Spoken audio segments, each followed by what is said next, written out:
Hello student, welcome in my biology classes. This is Julie Goyal. हम पढ़ रहे हैं 12th क्लास का chapter number 6 molecular basis of inheritance.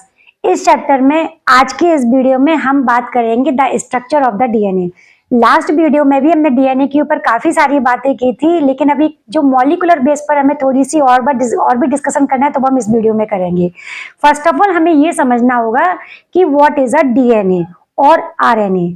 Both are the nucleic acid. जैसा हमें पता है कि फ्रेडरिक मिशर ने इनको फर्स्ट सेल से निकाला था, इनको न्यूक्लिक एसिड या न्यूक्लियन वर्ड दिया था, याद है ना। तो ये क्या होते हैं? न्यूक्लिक एसिड होते हैं, और ये जो न्यूक्लिक एसिड होते हैं वो उसमें हमें डीएनए और आरएनए देखने को मिलते हैं। तो डीएनए का फुल फॉर्म होता है डीऑक्सी रिबोन्यूक्लिक एसिड और आरएनए का फुल फॉर्म होता है रिबोन्यूक्लिक एसिड। ओके, तो ये डीऑक्सी और डीएनए और आरएनए होते हैं, ये एक जेनेटिक मटेरियल होते हैं। अब जेनेटिक मटेरियल होने का मतलब क्या होता है कि ये इनहेरिटेंस होते हैं, इनहेरिटेड होते हैं।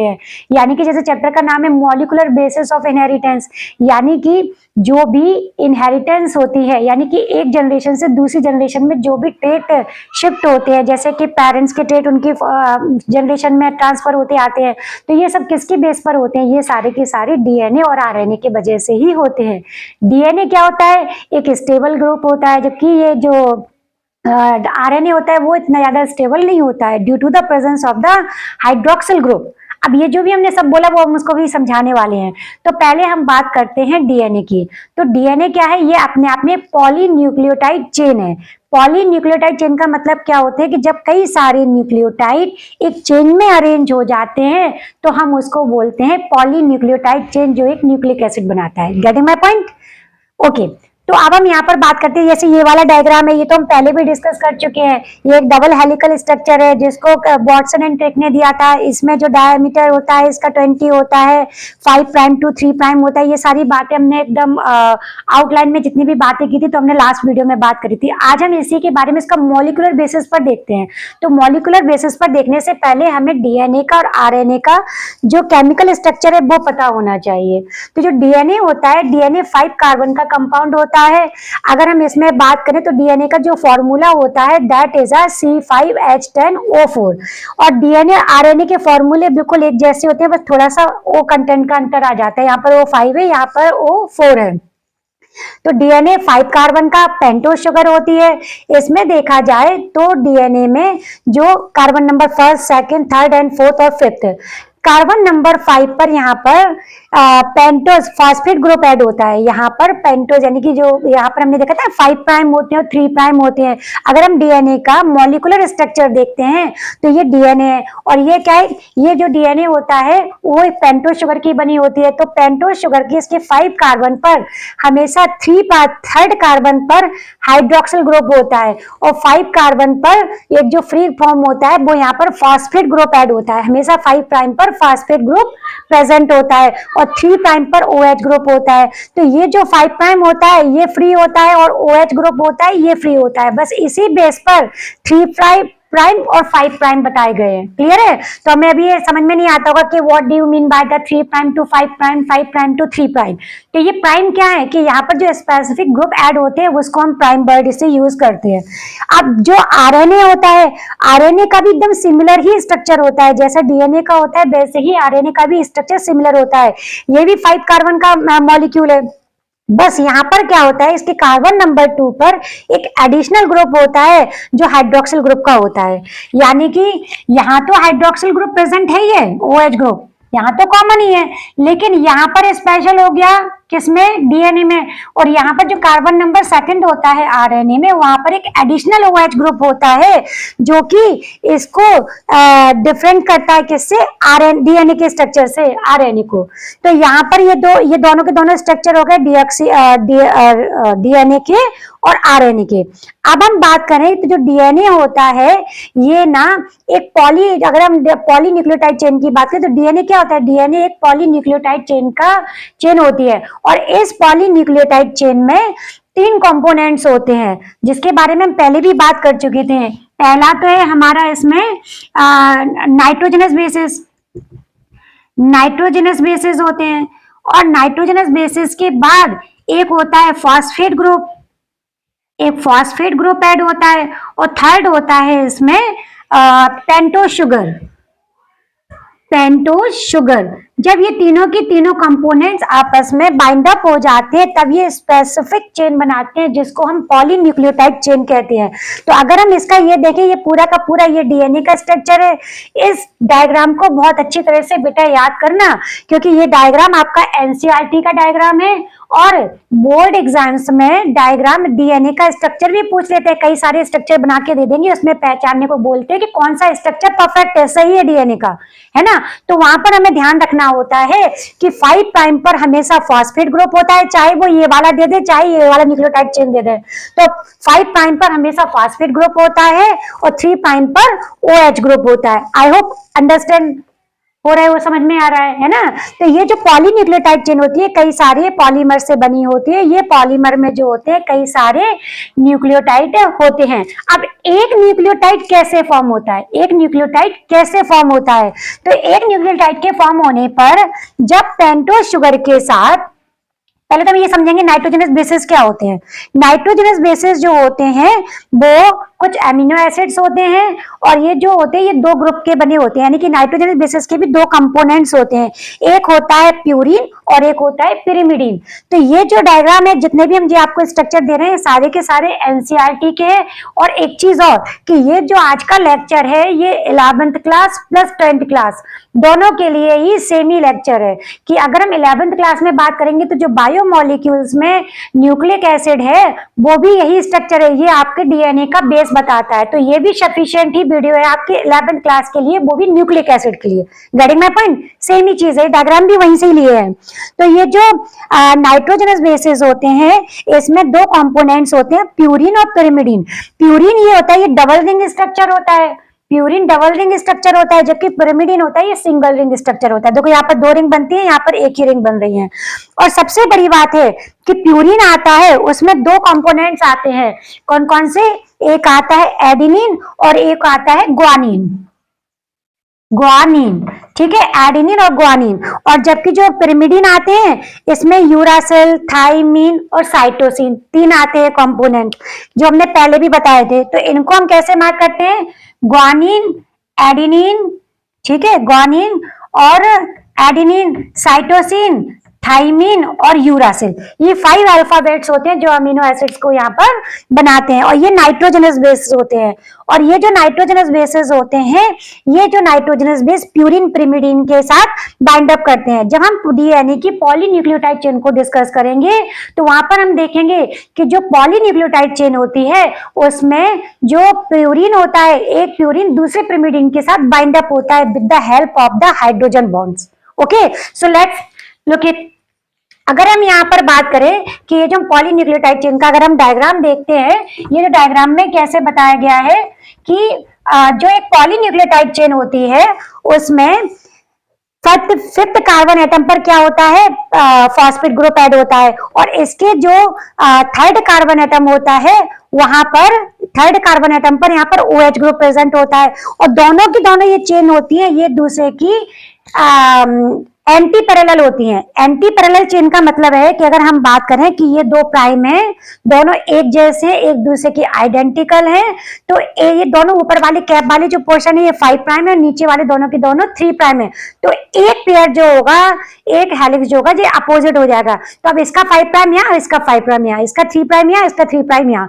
तो ये इस तरह से होता है। तो ये क्या कहते हैं? ये कहलाते हैं डबल हेलिकल स्ट्रक्चर, है ना। और ये दोनों के दोनों एक दूसरे के एंटी पैरेलल होते हैं और सारी चीजें एकदम आइडेंटिकली होती हैं, कुछ भी चेंज नहीं होता है। तो जब इनका अरेंजमेंट होता है तो किस तरह से होता है कि यहाँ पर जो हम डायग्राम देखें तो जो एक पेंटोज शुगर होती है, जब एक पेंटोज शुगर के साथ, कहाँ पर लिखे? हाँ, जब एक पेंटोज शुगर के साथ एक नाइट्रोजनस बेस जुड़ता है, एक नाइट्रोजनस बेस जुड़ता है तो ये बनाता है न्यूक्लियोसाइड। न्यूक्लियोसाइड क्या कहलाता है? ये बनाता है एक न्यूक्लियोसाइड।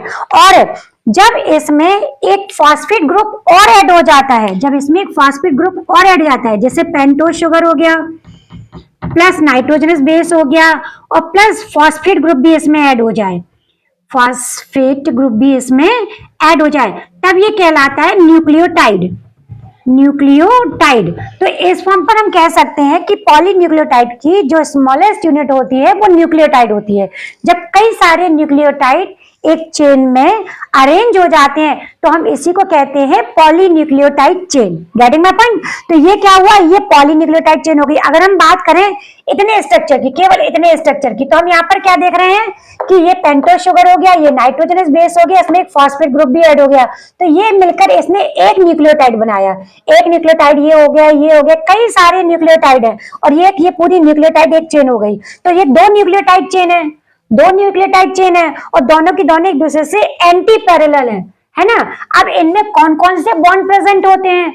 इसमें हमें तीन तरह के स्पेसिफिक बॉन्ड देखने को मिलते हैं। वो बॉन्ड जो कि फॉस्फेट ग्रुप को जोड़ता है, तो ये होता है ईस्टर बॉन्ड। कौन सा? फॉस्फेट ईस्टर बॉन्ड होता है। यानी फॉस्फेट ग्रुप को ऐड करने वाला, बॉन्ड करने वाला, को बाइंड करने वाला जो बॉन्ड होता है उसको फॉस्फो ईस्टर बॉन्ड बोलते हैं। अब ध्यान से देखेंगे हम अगर इस चेन में, तो हम देखेंगे ये एक फॉस्फेट ग्रुप है, इसके दोनों तरफ दो बॉन्ड है, दोनों तरफ ईस्टर बॉन्ड है। देखो ये दोनों तरफ ईस्टर बॉन्ड है, दोनों तरफ ईस्टर बॉन्ड है, इसलिए अब इस बॉन्ड को हम बोलते हैं फॉस्फो डाई ईस्टर बॉन्ड। कौन सा bond? Phosphodiester bond. ये बड़े इंपॉर्टेंट क्वेश्चन है बेटा, बायोमोलिक्यूल चैप्टर में 11th क्लास में भी बहुत पूछे जाते हैं और 12th क्लास का तो ये बेस बनाते ही बनाते हैं और नीट के पॉइंट ऑफ व्यू पे तो इंपॉर्टेंट है ही है। तो आपको बहुत अच्छे से ध्यान देकर इस चीज को सुनना है, ठीक है। तो ये कौन से बॉन्ड कहलाते हैं? Phosphodiester bond.